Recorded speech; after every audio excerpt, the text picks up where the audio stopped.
그리고 9장에 보면은 특별히 고린도 교회에게 연보에 대한 그 작정을 했으면은 미루지 말고 벌써 1년이나 지나갔는데 그때의 그 첫 먹었던 마음을 계속해서 지켜나가기를 원한다라고 연보에 대한 이야기를 해드렸습니다. 지난 시간에도 말씀드렸지만은 교회에서 연보를 한다, 헌금을 한다라고 할 때 예수님 때나 그 이후에도 마찬가지지만 실상은 그 연보를 무엇 때문에 했는가라고 봤더니만 특별히 연보를 했던 목적은 딱 하나밖에 없었습니다. 그건 바로 구제입니다. 구제. 건축, 구입, 헌금. 그것은 어떻게 보면 이 시대의 어떤 필요에 따라서 우리가 헌금이라는 이름을 붙였죠. 주전 헌금, 무슨 헌금, 무슨 헌금. 타이틀이 뭐가 붙어졌든 간에요.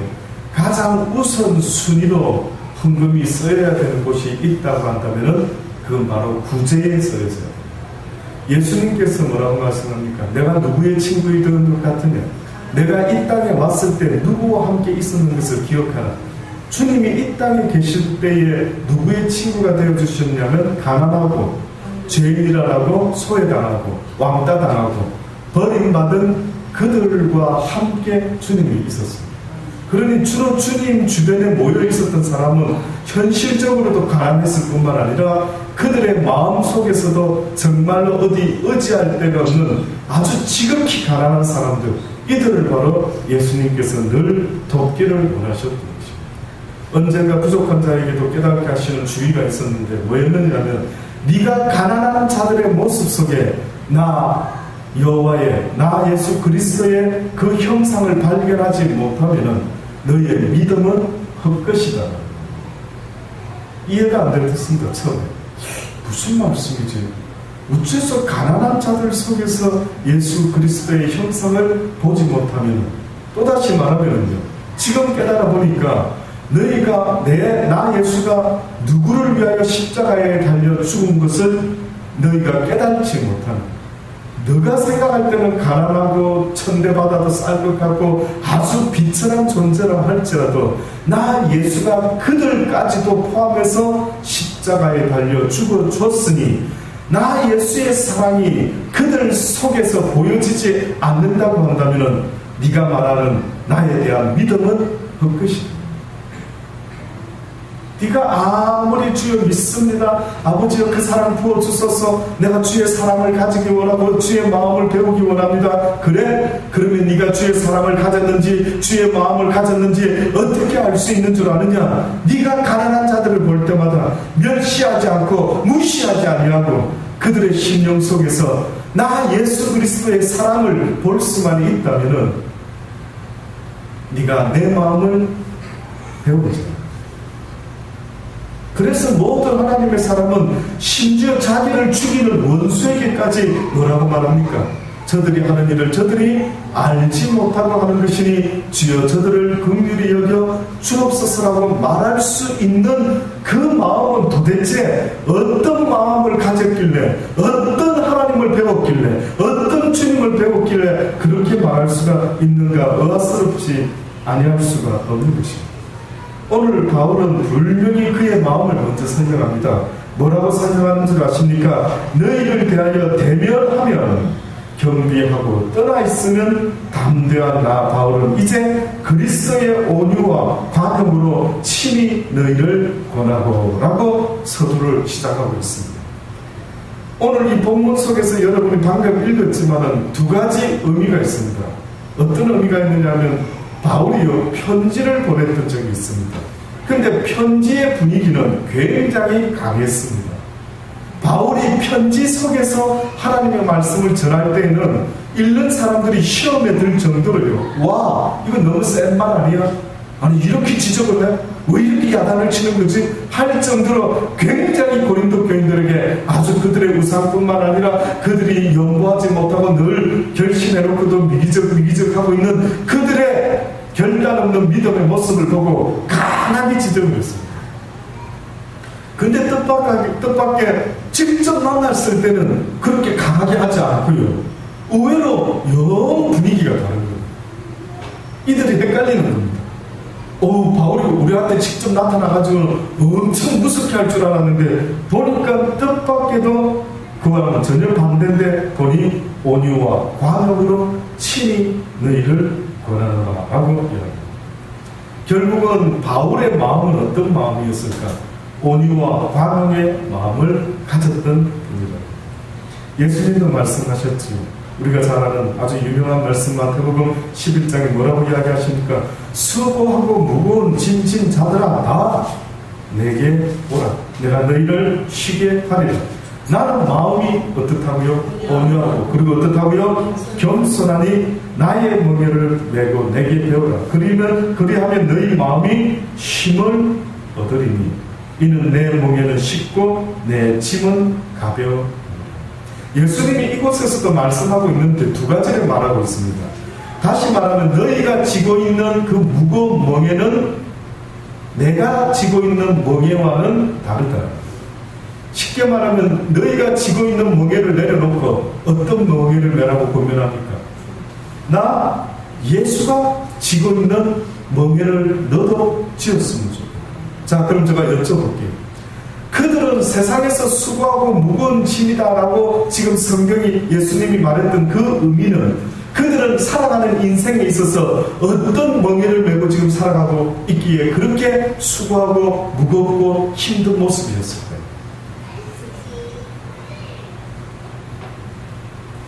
무슨 일을 위해서 그렇게 수고하는데요?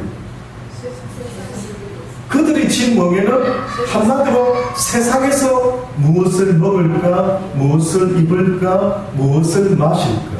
하나님을 안다라고 하면서도 이방인들과 같이 유대인들이요, 뜻밖에도 그들이 살아가는 삶의 모습에서 주님은 왜 저 멍에는 내가 씌워준 적이 없는데, 저 멍에는 내가 씌워준 적이 없는데,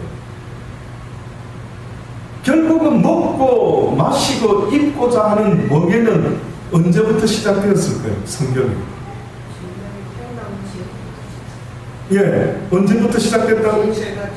아담과 하와가 범죄한 이후에 예수님이 하나님이 뭐라 이야기했습니까? 이제 너는 땅을 흘려야 되고 수고해야 먹고 사는데 그나마 땅이 너한테 뭘 낸다고요? 애를 썼으면 쓴 만큼의 대가가 나와야 되는데 뜻밖에도 땅은 너에게 가시와 엉겅퀴를 내게 될 것이다. 네 생각대로 된다 안 된다. 비참하고 힘들다. 너무 무거워진다. 그러니 어떻게 보면 이 땅의 인류가 수고하고 무거운 짐을 지고 무엇을 먹을까, 날마다 무엇을 입을까. 여러분 보세요. 어느 순간부터 여러분 머릿속에 들어와 있는 생각은 하나님과 전혀 다른 생각은 어떤 생각이냐면 늘 머릿속에 무엇을 먹지, 무엇을 마시지, 무엇을 입지, 어떻게 하면 돈을 더 벌지, 어떻게 하면 더 큰 집으로, 어떻게 하면 더 많은 것으로 내가 소유할 수가 있을까. 희한하게 누가 가르쳐줬는지 모르지만 우리의 모습은 어느 순간부터 예수 믿는 목적도 무엇을 더 잘 복받고 무엇을 더 잘 입을 수 있도록 예수 믿고 모든 것이 다 세상의 것을 길을 쓰고 더 얻어보려고. 근데 그게 뜻대로 안 되는 거예요.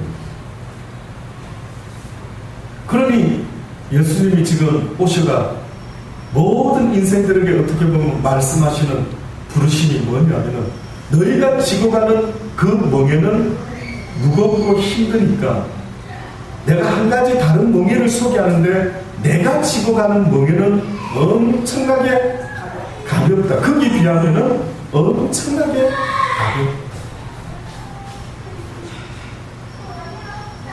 네가 지금 지고 가는 걱정하는 그것을 내려놓고 모든 걸 주님께 맡기고 하나님께 맡기고 먼저 그 나라와 그 의를 구할 수만 있다고 한다면은 네가 이제 바꾸어져야 되는 그 짐은 세상에 먹고 마시고 하고자 하는 그 걱정 근심에서부터 네가 어떻게 될 수 있다? 자유할 수 있다. 해방될 수가 있다. 지금 너무 이상한 이야기를 하고 있습니다. 너무 이상한 이야기, 도대체 상식적으로 이해가 안 되는 이야기를 지금 예수님은 사람들에게 하고 있는 겁니다. 아니 말이 안 되잖아. 저 사람 말이. 늘 무엇을 먹을까 마실까 입을까, 이거는 인간이 살아갈 때 필요로 하는 의식주 기본 아니야? 이걸 해결 못하면 내 가족, 내 인생 너무 피곤하고 힘들어지잖아. 당연한 건데 왜 저 양반은 우리 보고 너희가 지고 있는 멍에를 지지 말고 오히려 나 예수가 먼저 그의 나라와 그의 의를 구하고 살아가는 것처럼, 먼저 하나님의 뜻을 위하여 살아가고 있는 것처럼 너희도 내게 와서 내 멍에를 메었으면 좋겠다. 이제는 세상을 위하여, 너를 위하여, 가족을 위하여 살지 말고 누구를 위해 살아가려고요? 이제는 하나님을 위하여 사는 자가 되기를 바랍니다. 그래서 십자가에 죽었다가 부활하신 주님의 그 삶의 의미가, 너희가 부활한 주님을 믿는다라는 것은 이제는 세상에 대하여는, 죄에 대하여는, 내 욕망과 욕심에 대하여는 죽고 무엇에 대하여 살게 하며 하나님에 대하여 살게 하려 하십니다. 수십 번 듣고 있는 이야기, 골몇 번 듣고 있는 이야기. 그런데 안타깝게도 믿음이 없다 보니 이게 도무지 믿기지가 않는 겁니다. 아니 먼저 그 나라와 그 의를 구하고 나 뭐 먹고 살지? 나 어떻게 살지? 계속 그 수고스러운 짐을, 평생 졌던 그 짐을 계속 지고 앉아 있는 거예요. 결국은 어떤 사람의 이야기처럼 이러더라고요. 돈을 쫓아가면 안 된다, 뭐 이런 표현을 쓰더라고요. 그러면서 돈이 사람을 쫓아오도록 만들어요. 근사한 말인데, 예, 은근히 복음적이다. 은근히 그 말 속에는요, 저 사람이 성경을 알고 저 말을 했는가 싶을 정도로 은근히 복음적인 것입니다. 왜? 성경이 그 말을 했거든. 너희가 물질을 쫓아가지 말고 무엇을 먼저 쫓아? 하나님의 나라와 그 의를 쫓으면 이 땅에서 필요로 하는 모든 것들을 어떻게 해준다고요? 더하여 준다. 왜 해피되면은 이 땅의 것을 충분히 준다라는 표현도 있는데, 더하여 준다, 이게 덤으로 더 준다라는 이 의미가 뭔 것 같습니까? 원래 기본인데 잘 들어보십시오. 아버지 마음을 좀 헤아려 보십시오. 너희가 이 땅에서 내가 너희를 지었기 때문에 너희가 이 땅에서 내가 부르기 전까지는 살아갈 수 있도록 먹고 마시는 것은 내가 허락한다. 그래서 우리 어르신들이 뭐 누구나 태어나면 걱정하지 마라, 지 먹을 법 지가 타고나다. 그것도 은근히 보면 성경적입니다. 그 누가 그 말을 했는지 모르지만 은근히 성경적인 이야기. 그러니 하나님이 책임져 준다요. 하나님이 굶겨 죽일 것 같으면 죽이지만 하나님이 굶겨 죽일 뜻이 없다면은 무슨 수를 쓰더라도 하나님에 대한 믿음이 있는 자는 누가 책임져 준다? 하나님이 책임져 준다. 그래서 그 믿음을 가진 자는 이뻐서 하나님이 뭘 어떻게 해준다고요? 기본에서 어떻게 해준다? 덤으로 더 보너스 주겠다. 기본 사는 건 당연하고, 그러나 네가 예상 못한 풍성한 덤을 내가 더 얹어줘. 기분 좋지 않습니다. 시장에서도 콩나물 사는데 할머니가 덤으로 좀 한 주먹 더 얹어주면 별것 아닌 콩나물에도 와 하고 고맙습니다 고맙습니다 그러는데, 내 인생에 있어서 그저 먹고 사는 것만 해도 족하다라고 생각했건만 하나님께서 주시는 복은 덤으로 더 차고 넘치도록 주겠다고 약속을 하고 계십니다. 근데 그 다음에 한 가지가 또 있습니다. 멍에를 바꾸라라고 하시면서 뭐라고 또한 조건을 걸어놓냐면, 나의 마음이 온유하고 겸손하니 나의 멍에를 메고, 그 다음에 어떻게 하라고요? 내게 배우라. 뭘 배우라는 것일까요? 지금 여기서 뭐를, 목적어가 뭘 것 같습니까? 뭘 배우랍니다. 그러면 여러분이 지금 방금 본문을 읽어봤을 때 어떤 목적어를 지금 전제로 하고 뭘 배우라고 하는데, 뭘 배우라고 하는 것이 같습니까? 예.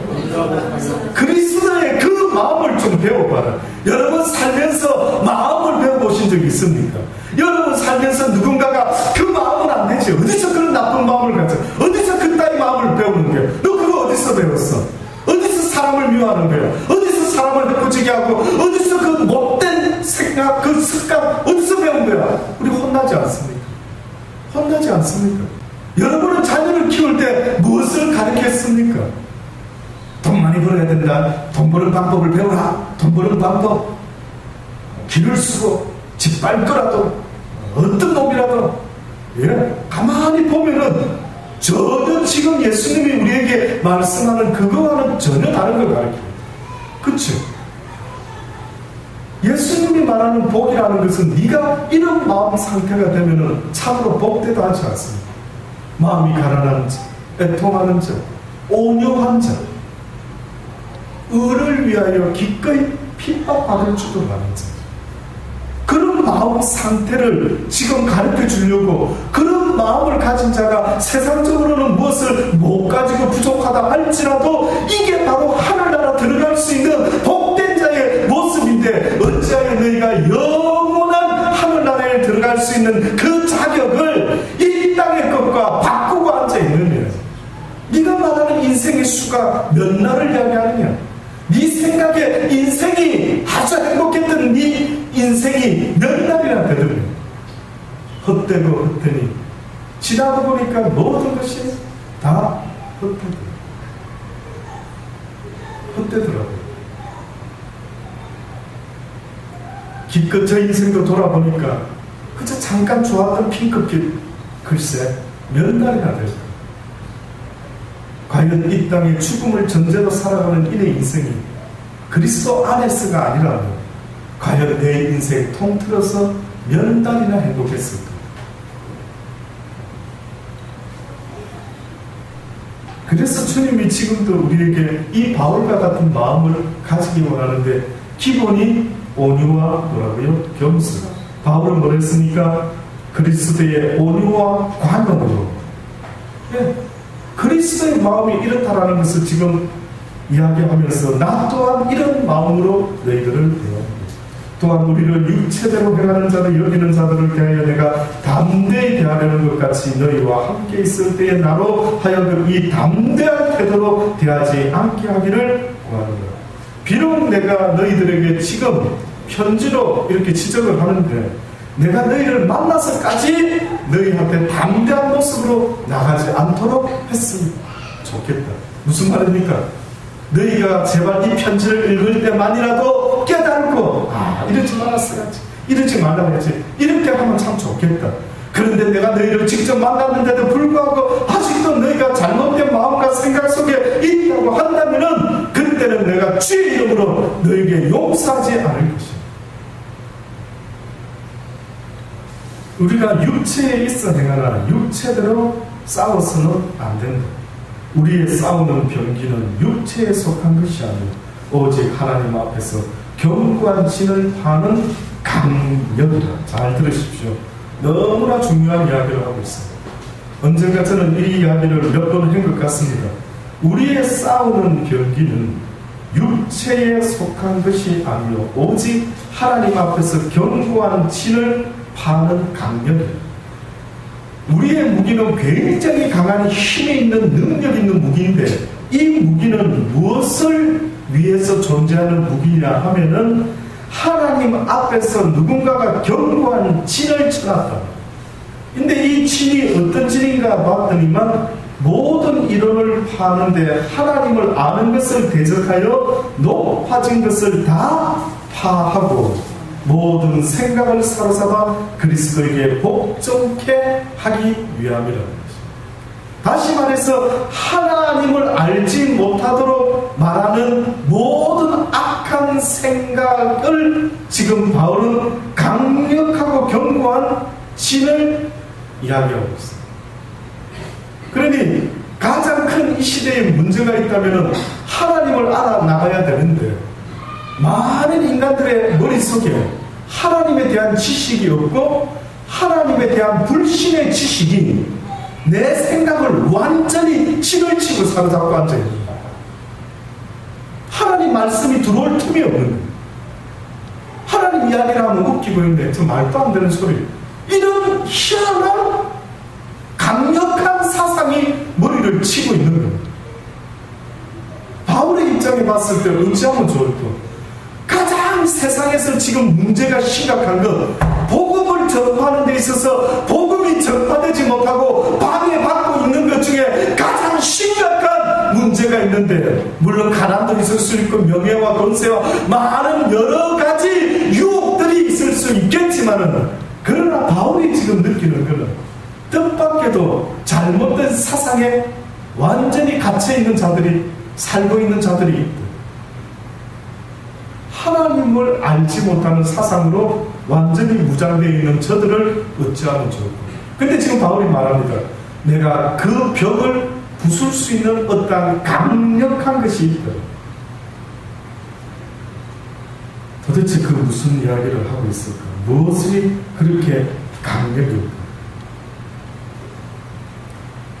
6절에 보니 너희의 복종이 온전히 될 때에 모든 복종치 않는 것을 벌하려고 예비하는 중에 있느라. 결국은 강력한 진 속에 사로잡혀 있다라고 하는 그 자들의 모습은 하나님의 말씀을 모르다 보니 하나님의 말씀에 복종하는 자가 아니라 뭐하는 자라는 겁니다. 예, 복종이 아니라 불복종, 불순종, 오히려 대적하는 그러한 자의 모습이다라고 바울이 이야기합니다. 너희는 외모만 보는도다. 만일 사람이 자기가 그리스도에 속한 줄을 믿을진데 자기가 그리스도에게 속한 것 같이 또한 우리도 그러한 줄을 자기 속으로 다시 생각할 것이다. 쉽게 말하면 네 스스로 네가 나는 하나님께 속했어 라고 생각하느냐? 그러면은 너뿐만 아니라 누가 하나님께 속한 자인 줄 분별할 수 있겠느냐? 언젠가 말씀드렸죠. 예수님 때에 예수님이 하나님의 독생자라는 걸 분별한 자가 누구였습니까? 가장 먼저 예수님이 하나님의 지극히 높으신 자의 아들이라는 것을 분별하고 알았던 사람이 누구였습니까? 귀신이었습니다. 귀신. 사람들은 거의 몰랐습니다. 베드로도 잘 몰랐습니다. 어떻게 보면은요, 성경에서 예수님을 가장 하나님의 아들로 믿었던 사람이 누굴까? 라고 한다면은, 물론 귀신이라 말할 수 있지만, 조금 더 사람 중에 만약에 가장 먼저 아는 사람이 있다면, 여러분 누군지 아십니까?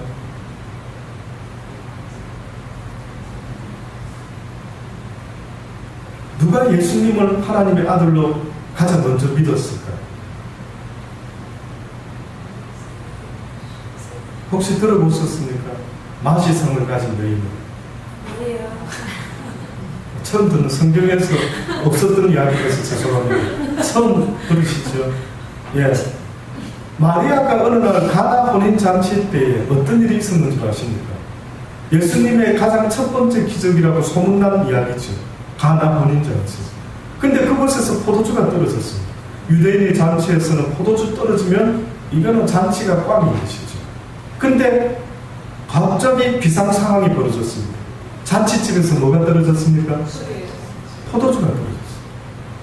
근데 갑자기 누가 났습니까? 예수님 엄마인 마리아가 났습니다. 그러면서 예수님한테 뭐라 말합니까? 이 급박한 상황에서 이 술이 없으면 이 잔치집에 완전히 지금 문제가 생기는데 이 어려운 문제를 해결할 수 있는 유일한 분이 마리아는 누구라 생각했어요? 놀랍지. 아니 포도주 떨어진 거하고 예수님하고 무슨 상관인데? 한번 마리아의 마음을 잠깐 느껴보십시오. 마리아는 예수님을 어떻게 알고 있습니까? 어떤 마음을 가지고 있었으면은 포도주가 떨어졌는데 포도주 가게에 가서 포도주를 사오라고 하든지 해야 되는데 왜 똥땅지 같이 예수님에게 가서 이야기를 하느냐? 물어본 것도 아닙니다. 어떻게 했습니까? 너무나 뻔뻔스럽게, 너무나 자연스럽게 종들 몇을 딱 데리고 잠깐 따라와. 예수님 앞에다 종들은 뭣도 모르고 마리아가 가자니까 따라왔습니다. 옆에 섰겠지요? 그러면서 뭐라 하느냐면, 야, 이분이 예수님이다. 뭐 표현을 안 했지만 속으로 이분이 전지전능한 하나님의 독생자다. 그의 말 한마디면 능치 못함이 없을 것이다. 너희들은 이분이 무슨 말을 하든지 딱 듣고 있다가 시키는 대로만 순종하라. 그때 예수님은 그래도 한마디 하셨죠. 뭐라 했습니까? 여자요. 우리가 볼 때는 엄마한테 여자라고 하고, 근데 유대인들은 여자요 하는 것이 상당히 높은 그 분을 이렇게 지칭하는 그런 표현이랍니다. 여자요. 나와 무슨 상관이 있어? 아직 내 때가 어떻게 보면 아직은 내가 하나님의 그 일을 위하여 나설 이제 공생애를 살 지금 그 타임이 아직 아닌데 갑자기 왜 이러한 것을 부담스럽게 나한테 요구하시니? 그걸 듣고 또 대화했습니까, 마리아가? 들은 척도 안 하고, 이 너무 신기한 겁니다. 들은 척도 안 하고 무조건 막무가내로 뭐랍니까? 뭐 그 다음 성경에 나와있어. 어쨌든 예수님이 시키는 거예요. 와.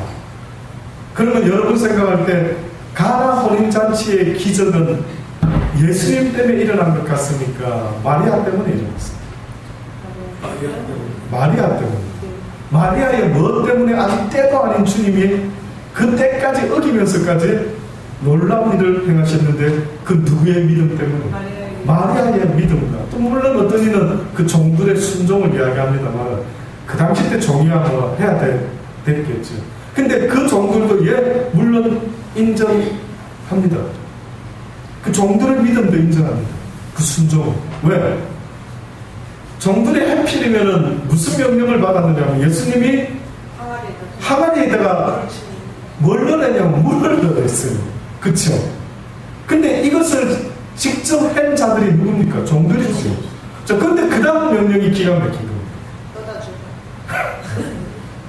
만약에 떠다 줬다가 마신 사람들이 이놈이 지금 뭘 떠가지고 왔어? 이게 물을 갖다가 누구 물 먹이는 거야? 야, 이게 저놈들 어디 출신이야, 종들? 뭐 이래가지고 만약에 주인의 손님들이 난리가 나면 그 종들 어떻게 될까요? 끝장나죠. 끝장납니다. 그것도 불가사의합니다. 성경에 더 이상 써놓지 않았습니다. 왜? 아니, 그 종들은 도대체가 무슨 마음으로 순종할 수 있었어요? 아, 대단하다.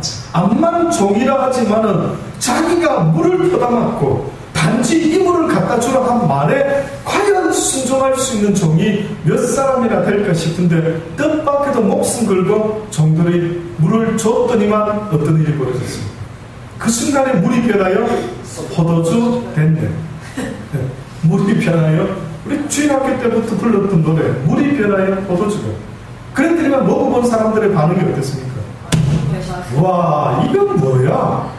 보통은 처음에 좋은 포도주, 질 좋은 걸 냈다가 좀 취하면은 그 다음에 질 낮은 걸 내는 게 보통인데, 아니 이 집은 도대체가 어디서 이런 질 좋은 포도주를 숨겨놨다가 이제서야 내는 거야 하면서 막 엄청 좋아하면서 마시지 않았겠습니까? 이것이 바로 어떻게 보면은 가장 먼저 예수님으로 알았던 한 여인의 믿음으로 인한 놀라운 역사가 일어났던 적이 있었던 거죠. 사람들은 예수 그리스도를 아는 것 같아 보이지만 거의 모릅니다. 마리아는 알았다고 말할 수 있습니다. 여러분, 마리아와 같은 그런 믿음 있으십니까? 마리아와 같은 그런 믿음이 여러분 속에 있다고 생각하십니까? 먼저 그 나라와 그 을을 구하라고 누누이 말하는데도 그러면은 나 뭐 먹고 살아? 계속 그겁니다. 결국은 어떤 면에서는 여러분 모습은요, 항아리에 물 담아서 물 떠주는 그 종들의 믿음만도 없는 겁니다. 아, 슬프죠. 우리는 하나님을 이렇게 배웠구만. 과연 그 당시 때 예수님이 공생애도 안 살았다 한다면은 그 종들은 예수님에 대해서 뭐 무슨 믿음이라고 말할 뭐가 있습니까? 무슨 본 적이 있습니까? 한 번이라도 예수님 설교하는 걸 들어봤습니까? 예수님이 다른 데서 기적행하는 걸 본 적이 있습니까? 하나도 없는데 너무나 신기한 것은 그냥 딱 하나만 들었는데 물을 담아서 떠다 주라고 하는 이 희한한 말씀 하나를 들었는데도 어떤 이는 많은 지식이 없어도 그 하나를 순종했더니만 무슨 일이 벌어졌습니까? 기적을 일으키는데 도구가 되었던 것이에요. 기적의 주인공이 어떻게 보면 하나님의 그 역사를 이루는 그 놀라운 일에 쓰임받는 도구의 영광을 그들은, 저는 여러분이 그런 믿음이 있기를 간절히 바랍니다. 주님께서 주신 권세는 너희를 파하려고 하신 것이 아니고 세우려고 하는 것이에요. 나 바울이 너희들에게 계속해서 지적하는 이 이야기는 너희들을 파하려고 하는 것이 아니라 라고 이야기를 계속하고 있습니다.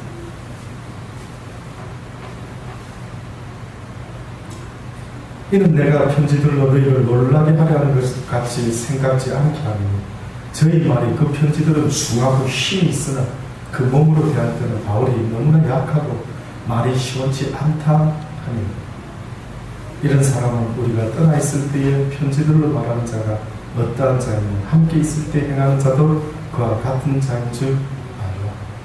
이게 바로 지금 그 이야기입니다.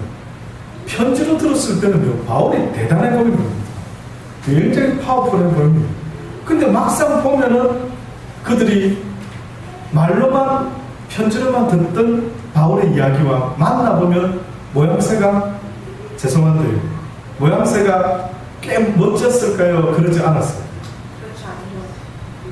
성경에도 예수님 모습을 이야기할 때 멋있었을까요? 멋지지 않았어요. 그 멋지지 않는다라는 표현 속에 주로 무엇을 기준으로 말했냐면 외모로 기준으로 했습니다. 외모로. 쉽게 말해서 좋은 옷, 풍채 있는 디자인의 옷, 멋진 아주 번지르 기름 바르고 아주 눈에 띄는 외모를 치장한 이런 것을 통한 권세 있는 자의 모습이 전혀 아니거든요. 그래서 초대 기독교 전승이라고 하는 어떤 책에 보면 아마 예수 이후에 2세기쯤에 써졌다라고 전해 내려오는데 바울과 데클라 행전이라는 이름의 책이 있답니다. 근데 그 책에는 유일하게 바울의 모습을 많은 신학자들이 궁금해합니다. 이야, 그 위대한 사도. 근데 오늘 이 바울의 편지를 딱 읽어보니까 아니 이 고린도 교인들이 편지로만 봤을 때는 바울이 대단히 힘있고 능력 있는 듯한 그런 상상을 일으킬 만한 어떤 모습을 가지지 않았겠나 싶은데 뜻밖에도 아닌 것입니다. 그래서 방금 읽었던 그 10절에 그 편지들은 중하고 힘이 있으나 그 몸으로 대할 때는 뭐라고 했습니까? 약하고 말이 시원치 않다. 말이 유창하지가 않았다. 우리 생각에 바울이 설교를 할 때 아주 말잘하는 진짜 아볼로와 같이 유창하게 말을 잘했을 것 같은데 뜻밖에도 아주 매끄러운 말로 유창한 말로 설교를 하지는 못했대요. 아마 저하고 비슷하지 않았을까? 저는 그랬습니다. 저 스스로 생각해요. 그래서 위로를 받습니다. 아, 이래도 복음을 어쨌든 좀 부족하지만 전해도 되긴 되는구나. 예, 위로를 받습니다. 근데 이런 바울의 모습, 뭘 봤길래 그들이 그런가? 기록에 남은 것이 없습니다. 근데 뜻밖에도 AD 2세기경쯤에 바울과 데클라 행전이라는 성경에 들어와 있지 않는 어떠한 책에, 서적에, 그래 보니까 바울에 대해서 누가 묘사를 해놨는데 바울은 작은 키가 아주 특징적이다. 인상적인 게 첫째는 그의 작은 키, 그리고 왜소한 체형이었다. 아주 체격이 건장한 게 아니라 굉장히 왜소했다. 그리고 O자형 다리였다라고 합니다. 그리고 눈썹이 양쪽이 다 이렇게 찌푸러져 있는 모습이에요. 한번 상상을 해보십시오. 진짜인지 아닌지는 모르지만 양쪽 눈썹이 다 이렇게 찌푸러져 이렇게 올라가는 거, 이렇게 찌푸려져 있는 거, 이걸 말했겠죠. 눈썹이 이렇게 찌푸린 상의 그런 눈썹. 그리고 코는 매부리 보였다. 그리고 제가 신학교에서 보조해서 어떤 교수님 수업 시간에 마침 바울의 외모를 이야기하다가 또 한 가지 그분은 이걸 덧붙이더라고요. 조금 반곱추였을 거예요. 그래서 무슨 근거로 약간 몸이 좀 곱추에 왜소하면서 곱추에 가깝더라고요. 하도 매를 많이 맞았어요. 우리가 알죠? 40에 하나 가만다면 거의 아주 반 죽여나가는 거예요. 우리는 그냥 살아도 몸이 힘든데, 그쵸?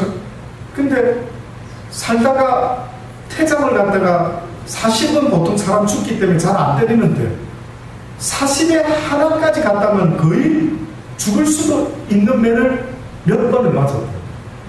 고생 파선에다가 막 온갖 고생을 과연 그런 경험을 하면서 그렇게 살고 복음을 전하던 사람의 몸뚱아리는 어떤 형태로 바뀌었을까?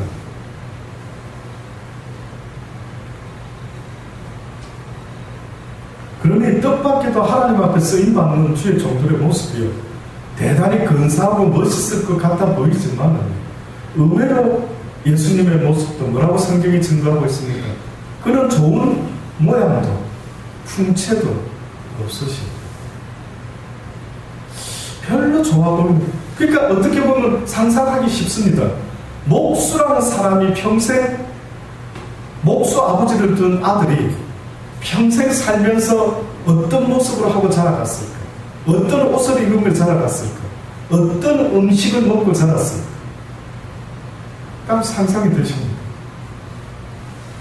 영적인 어떤 뭔가 다른 비범한 느낌을 느끼는 소수의 사람은 있었지만 대부분 그 모습을 보았기 때문에 별로 대단해 보이지 않았다. 결국은 사람들이 바울을 보았을 때에 외모로는 도무지 하나님의 종으로 뭔가 들을 만한 어떤 이야기가 저 입에서 나올 만하다라고 느낄 수 없는 어떤 모양을 하고 있었군요. 그러면서 이제 바울이 그 다음 마지막 결론적으로 어떤 주제를 가지고 또 이야기합니다. 우리가 어떤 자기를 칭찬하는 자로 더불어 감히 짝하며 비교할 수 없느라. 그러나 저희가 자기로서 자기를 헤아리고 자기로서 자기를 비교하니 지혜가 없도다. 설명을 드리겠습니다. 한번 그래도 좀 더 들어보십시오. 그러나 우리는 분량밖에 자랑을 하지 않고 오직 하나님이 우리에게 분량으로 나눠주신 그 분량의 한계를 따라 하노니 곧 너희에게까지 이른 것이다.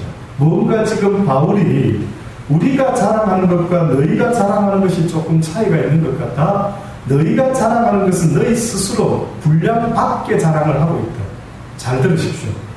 뭘 지적하고 싶었느냐 하면은 자랑이라고 하는 것은 달리 말하면은 성경에서는 영광이라고 말할 수 있습니다. 영광. 내가 무엇을 자랑한다 하는 것은 그가 지금 무엇에 영광을 돌리고 있는가 하는 것을 말하는 것입니다. 내가 조금 똑똑합니다. 내가 힘써서 애를 써서 좋은 일이 일어났지요.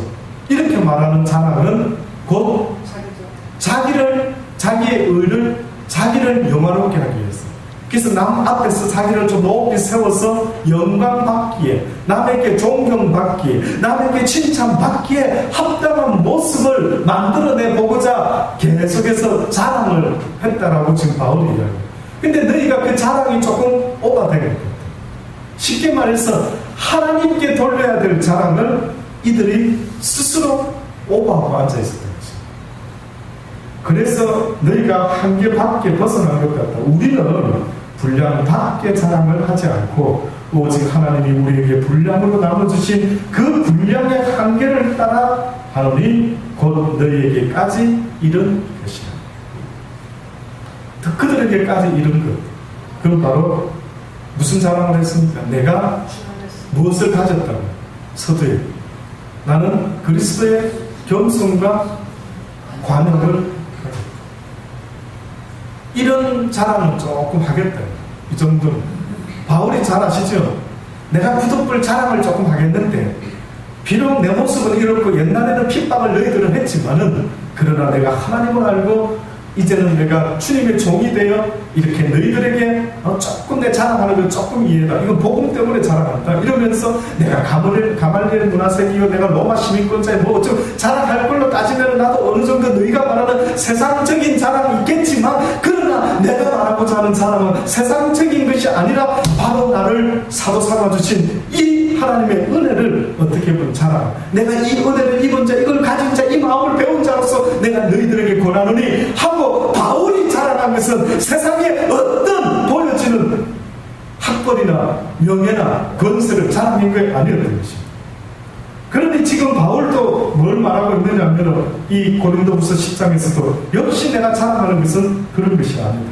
우리는 남의 수고를 가지고 분량 밖에 자랑하는 것이 아니라 오직 너희 믿음이 더할수록 우리의 한계를 따라 너희 가운데 더욱 위대해지기를 바란다. 이는 남의 한계 안에 예비한 것으로 자랑하지 아니하고 너희 지경을 넘어 복음을 전하려 합니다. 너희의 지경을 넘은 너희가 말하는 그 자랑이고 뭐고 어떻게 보면 나는 관심이 없다. 나는 내가 원하는 한 가지 자랑하고 싶고 너에게 전해주고 싶은 어떤 것이 있는데 그게 뭐라고요? 복음입니다. 복음 말고는 자랑할 게 없다. 나 같은 자에게 복음을 들려주신 그 놀라운 은혜 말고는 내가 자랑할 것이 너희들에게 없다라고 하면서 마지막에 자랑하는 자는 무엇 안에서 자랑이냐? 주 안에서 자랑. 무슨 뜻입니까? 너희의 자랑이 주 밖에서 어떤 세상의 것이 자랑거리가 되지 않게 해라는 겁니다. 너희의 자랑이 주님이 들으셔도 상관이 없는 그런 자랑을 해라. 주님이 들었어도 흐뭇한 자랑을.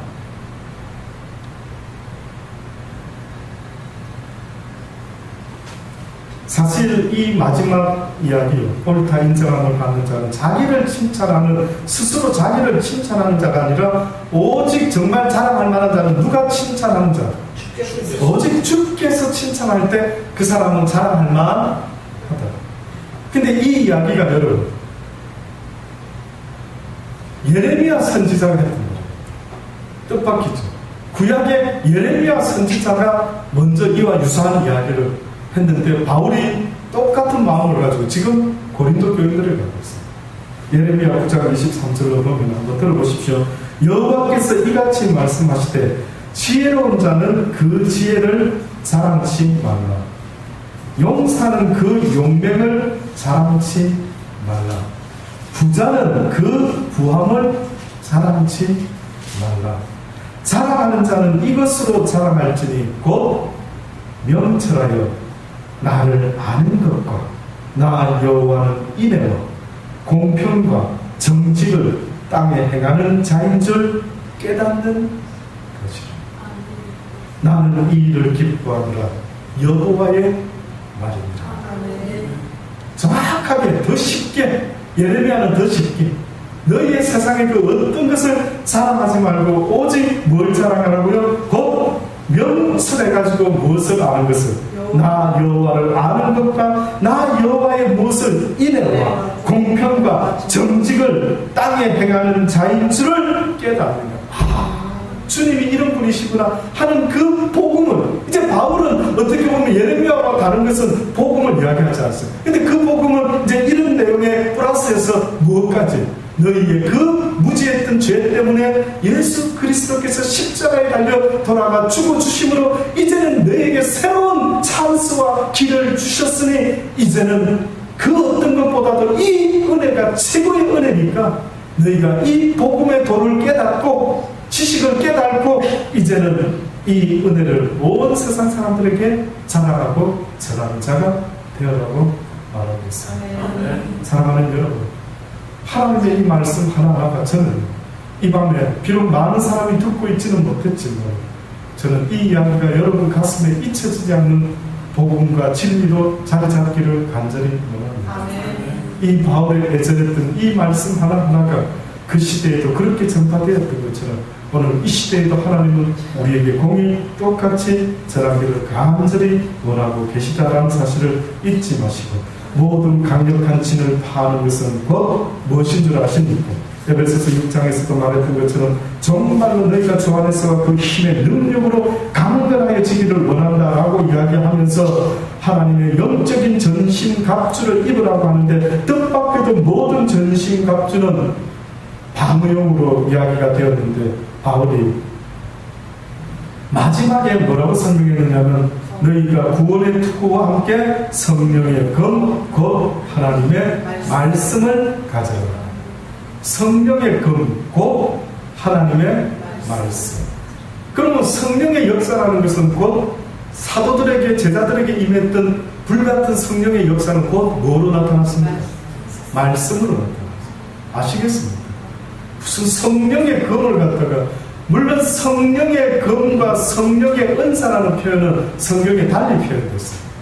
성령의 은사라는 영어 성경에서는 기프트라고, 기프트. 은사가 기프트라고 하는데 그건 선물이다, 선물. 하나님이 보너스로 하나님의 사람들에게 선물로 주는 건데, 그 선물을 가지고 이게 어떻게 보면 하나님의 선물을 자랑하라, 사용하라, 사용해서 하나님이 살아계심을 전하라는 뜻에서 그걸 기프트라고 이야기해요. 근데 성령의 검이라는 술, 검, 적을 무찌를 때에 쓰는 검을 말해요. 적을 무찌를 때에. 근데 뜻밖에도 성령의 검이 곧 뭐라고요? 말씀이에요. 예수님이 사단이 시험할 때 무엇으로 물리쳤습니까? 말씀. 기록됩니다. 기록됩니다. 이렇게 파고 있는데 저는요, 한 번씩 그런 생각을 해봅니다. 어제도 어느 목사님을 교회에서 만나서 두 분을 만나가지고 이야기를 나누고 저녁 식사를 함께 하게 됐습니다. 저는 그냥 저녁 식사 때 만나서 어느 정도 이야기할 줄 알았는데 세상에 몇 시간 전에 만나잖아요. 저녁 식사 몇 시간 전에. 무슨 일이지? 미리 만나서 뭐 하자는 걸까 싶을 정도로. 근데 뜻밖에도 그 두 분이, 저도 뭐 때문인지 정확히 몰랐는데 세상에 하나님의 말씀을, 제가 아는 그 하나님의 말씀을 듣기 원하더라고요. 제가 아는 하나님, 제가 만난 하나님, 목사님이 깨닫고 있는 그 하나님 누구십니까? 뜻밖에도 듣기를 원하죠. 얼마나 저녁 한 끼 얻어먹고 얼마나 많은 시간 동안 이야기를 해봤거든요. 와, 이런 경우는 참 처음. 근데 너무 신기한 거는 그 전날까지는 몸이 좀 어디 안 움직이고 싶었는데 그날 아침부터 몸이 조금 가벼워지더라고요. 무슨 일이지? 아버지가 이거 만나라고 도와주시나 싶을 정도로 제가 깜짝 놀랐어요. 만나서 하나님의 이야기를. 근데 저는 그날 다 마치고 돌아오면서 뜻밖의 무슨 생각을 한번 해봤는지 아십니까? 참 저녁을 잘 먹은 느낌이 들어요. 참 잘 먹었다. 참 기분 좋게 먹었다. 이런 경우도 쉽지 않은데 참 기분 좋게 먹었다. 많은 사람들이요, 하나님의 말씀을 듣고자 하고 그 듣고 깨달은 말씀이 진주보다도 더 귀한 보화와 같이 여기는 자가 과연 이 세상에 몇이나 될까요?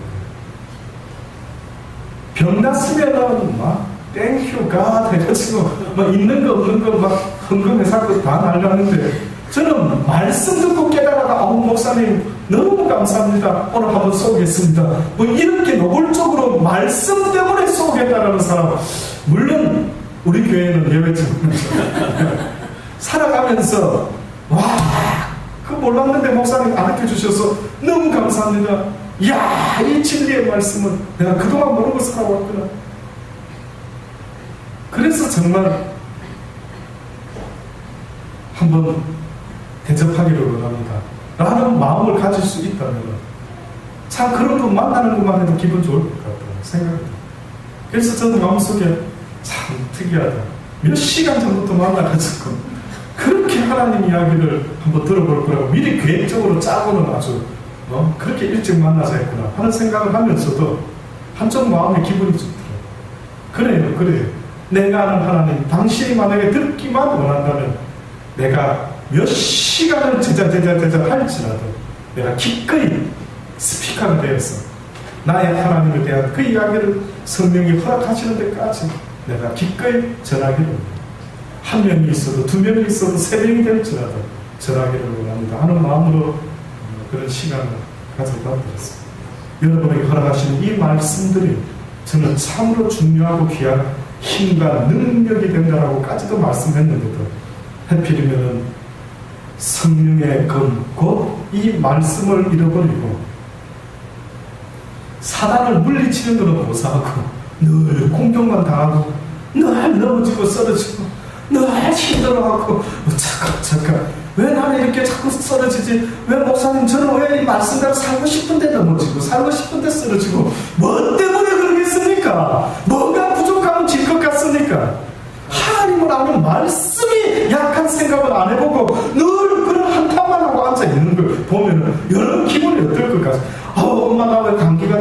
나는 때마다 감기 들고 나는 어지럽고 힘이 없고 뭐 때문이겠습니까? 음식을 잘 챙겨 먹고 나쁜 거 먹지 말고 엄마가 주는 것만 좀 챙겨서 잘 먹고 좋은 음식, 깨끗한 음식, 그래야 힘이 나서 감기도 이기고 건강하고 맛술도 생기고. 그런 이야기를 잘하면서 영적으로 쓰러지고 넘어질 때마다 나는 왜 이렇지요? 하나님이 안 도와주시는가 봐요. 어이가 없었어. 그러면 이 말하고 똑같이요. 민찬이, 병찬이가 나 요즘 왜 이렇게 힘이 없어? 엄마, 아빠, 할머니가 나한테 요즘은 뭐 맛있는 걸 안 주시는 것 같아서 내가 뭐 너무 힘든 것 같아. 그럼 기분 좋습니까? 이놈아, 과자 먹지 말고 밥 먹고 올 때 밥 먹으라고. 이거 좋다고 먹으라는 걸 안 먹고 쓸데없는 것만 먹을래 자꾸. 밥도 좀 꼭꼭 씹어서 안 먹고. 대번에 그런 말을 하면서도 내 영의 상태에 대해서는 어째서 그렇게 말 안 하는지 너무 신기하지 않느냐. 너무 신기하지 않느냐. 지금도 바울은 뭐라고 말합니까?